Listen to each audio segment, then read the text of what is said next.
Ko'chatxonamizga Zahiriddin Sayfuddinov bobomiz tomonidan 1988-yilda asos solingan va dastavval o'z faoliyatimizni atirgullarni yetishtirish bilan boshlaganmiz. Shu bilan bir qatorda mevali daraxtlarning 40 ga yaqin navlarini yetishtirish bilan birgalikda O'zbekiston bozoriga eng sifatli ko'chatlarni yetkazib berganmiz. Bugungi kunga kelib bizning pitomligimizda 1500 ga yaqin assortimentdagi o'simliklarni topish imkoniyati mavjud.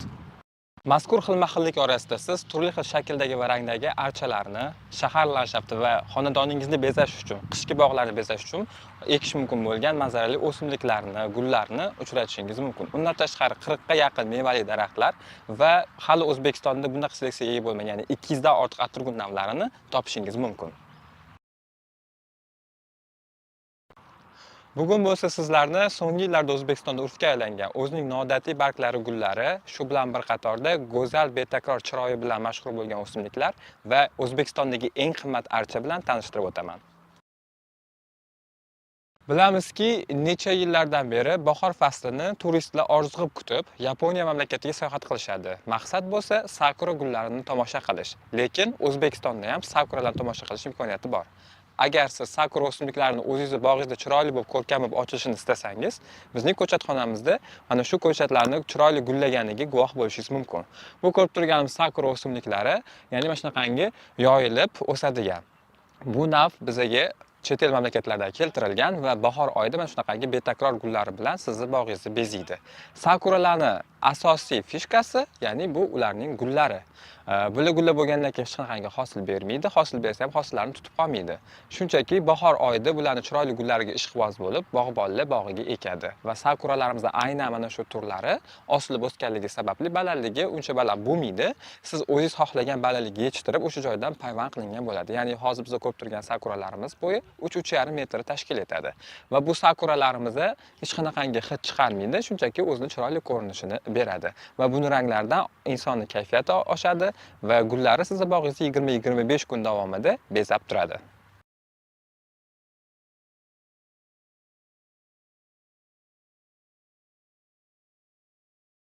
Siz bilan bir necha asrlar davomida imperator saroylarini bezab turgan rangdor klyonlar, ya'ni o'zbekcha qilib aytganda zarang daraxti bilan tanishamiz.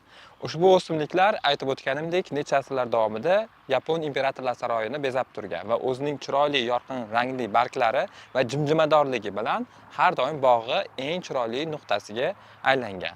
Va ushbu o'simliklarni 80-yillardan boshlab keng ommaga sotish boshlangan. Hozir siz ko'rib turgan ushbu yapon zarangi bizga Italiya mamlakatidan keltirilgan va bu ham shtamp holatida. Shtamp deb aytilgani albatta bu tanasi tegi cho'p qismdan iborat va tepasiga bo'lsa chiroyli qilib mana shunaqangi daraxtning tojini tashkil etadigan payvanddan o'tganligiga nisbatan aytiladi.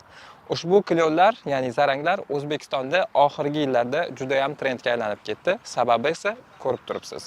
Bu o'simliklarni O'zbekiston iqlimida yarim salqin joylarga ekish tavsiya qilinadi. Undan tashqari, agar qishki bog'ingiz bo'ladigan bo'lsa, qishki bog'ingiz uchun ham juda ham chiroyli bezovchi element sifatida foydalanish imkoniyatiga egasiz. Biroq bu o'simlikning barglari qishin-yozin bezab turmaydi. Kuz kelishi bilan sekin-astalik bilan to'kishni boshlaydi.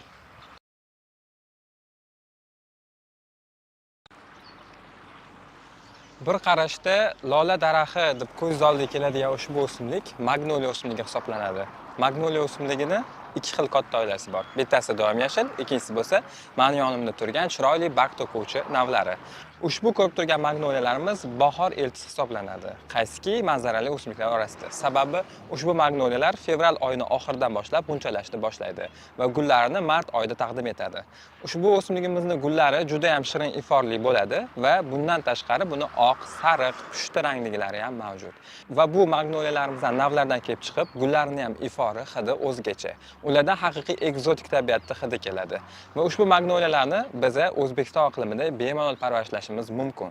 Va buni gullarini aytib o'tganimdek faqatgina bahor oylarida ko'rishimiz mumkin. Gullash davomiyligi 20-25 kungacha, ba'zan 30-35 kungacha ham davom etishi mumkin.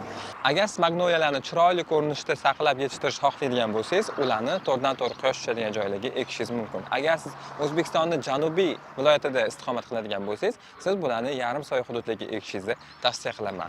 Va ushbu magnoliyalarning sifatlisini albatta haqiqiy ishonchli ko'chatxonalardan xarid qilsangiz bo'ladi.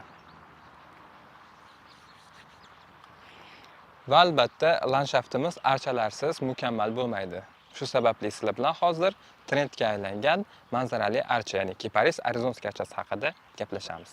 So'nggi yillarda O'zbekistonni ham Xorazmida, ham vodiysida, ham vohasida, ham Toshkentida mashhur bo'lgan kiparis arizonika archalari. Ushbu archalar landshaftni chiroyli bezash bilan bir qatorda astmatik va allergik kasalligi borlar uchun juda ham foydali hisoblanadi. Sababi ulardan juda ham shirin hid taraladi va bu ularning efir moylariga boyligidan dalolat beradi. Va ushbu archalarni siz aytib o'tganimdek O'zbekistonning istalgan nuqtasida eshitishingiz mumkin. Hattoki Urganch aeroportini ham mana shunaqangi chiroyli betakror archalar bezab turibdi. Mani oldimda turgan archa bo'ladigan bo'lsa, bu kiparis archasini, ya'ni arizonskiy kiparis archasini mana shunaqangi spiral shaklda parvarishlangani. Bilib turganingizdek, bu archalarni siz turli xil shakllarda landshaftingizni, ko'kalamzorlashtirilgan hududingizni chiroyli qilib jozibador qilish uchun foydalanish imkoniyatiga egasiz. Va bilganingizdek, bular quyoshli o'lkalarni juda ham sevganligi uchun bog'ingizni eng quyoshi ko'p bo'lgan joylariga ekishingizni tavsiya qilaman.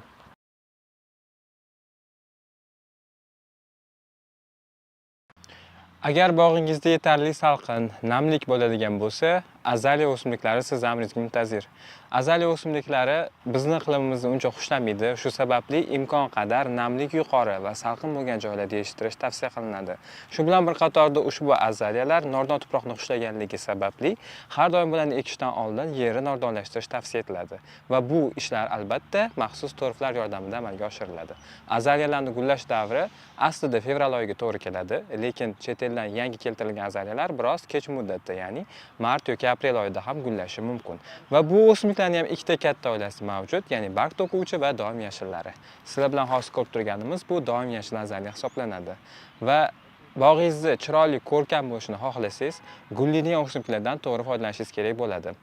Shu sababli agar aytib o'tganimdek sizda salqin, nam yaxshi bo'lgan joy bo'ladigan bo'lsa, betakror va umuman mukammal bo'lgan azaliya o'simliklarini yetishtirishingiz mumkin bo'ladi. Bu o'simlik soya bermasligi mumkin, lekin uning ta'rifini eshitib, muzlab qolishingiz aniq. E'tiboringiz markazida O'zbekistondagi eng qimmat archa. Ushbu o'simlikni narxini bir taxmin qilib ko'ring. Albatta, hammalar taxminlar xato chiqishi aniq. Ushbu o'simligimizning narxi naqd 325 million so'mni tashkil etadi. Va bu qiymati bilan, o'zini yoshi bilan O'zbekistondagi eng qimmat archa ekanligini isbotlaydi. Ha, to'g'ri eshitdingiz, bu o'simlik naqd bir xonali kvartira yoki-da Malibu Premier narxi. Har bir narsani o'z shaydosi bor. Mana shunaqa o'simliklarni, manzarali o'simliklarni sevadiganlar uchun bu hech qanaqangi qiymatga ega emas. Lekin buni go'zalligi, mana shu ko'rinishi bilan bog'i chiroyli qilib bezash bilan bir qatorda insonning kayfiyatini ko'taradi. Va ko'rib turganingizdek, bu noodatiy usulda qilingan va bu bizni tilimizda, ya'ni o'simlikshunoslar tilida bonsai deb nomlanadi. Ushbu bonsailar qanaqa qilib bunaqa narx bo'lishi mumkin? Biz kichkina hattoki bonsailarni ko'rganmiz, narxlari 12 million, 20 million tashkil etadi. Lekin bu ko'rib turganingizdek hajmi anchagina katta va salkam yoshi 40-80 yil oralig'ida. Va mana shunaqa holatga keltirish uchun bitta butun boshli odamning umri ketgan. Tasavvur qiling, mana shunaqa paytlarda shu davr mobaynida ushbu o'simlikni shakl berish, mana shunaqa holatga olib kelishi o'zi bu alohida mavzu. Va menimcha buni qanaqa qilib parvarishlash bo'yicha ma'lumotlarga ega bo'lmasangiz kerak, lekin hozirgi kunda internetlarni, ma'lumotlarni titib chiqadigan bo'lsangiz yoki-da shu sohaning haqiqiy havaskori bo'lsangiz, buni qadriga yetishingiz aniq. Ushbu bonsai sasna o'simligi, ya'ni lotinchada Pinea, Pinus, o'zbekchada bo'ladigan bo'lsa, qarag'ay o'simligidan qilingan va Pentaphyllus navidan. Ushbu qarag'aylar tog'li hududlarda o'sadi va tog'u toshlar orasida qolib ketgan katta yiriklari mana shunaqangi qo'li gul bo'lgan bog'bonlar tomonidan mana shunaqangi haqiqiy san'at asari holatiga keltiriladi. Bunaqa shaklga keltirish uchun salkam 15-20 yil vaqt sarflanadi. Agar siz topib olgan archangiz yoki tog'u toshlarda topib olingan archalarning yoshi o'rtacha 40-60 yil bo'ladigan bo'lsa, yana 15-20 yil davomida bularni shunaqa parvarishlash uchun ketgan vaqt qo'shadigan bo'lsak, ko'rib turganingizda yoshi 60 yoshdan 80 yoshgacha yetadi.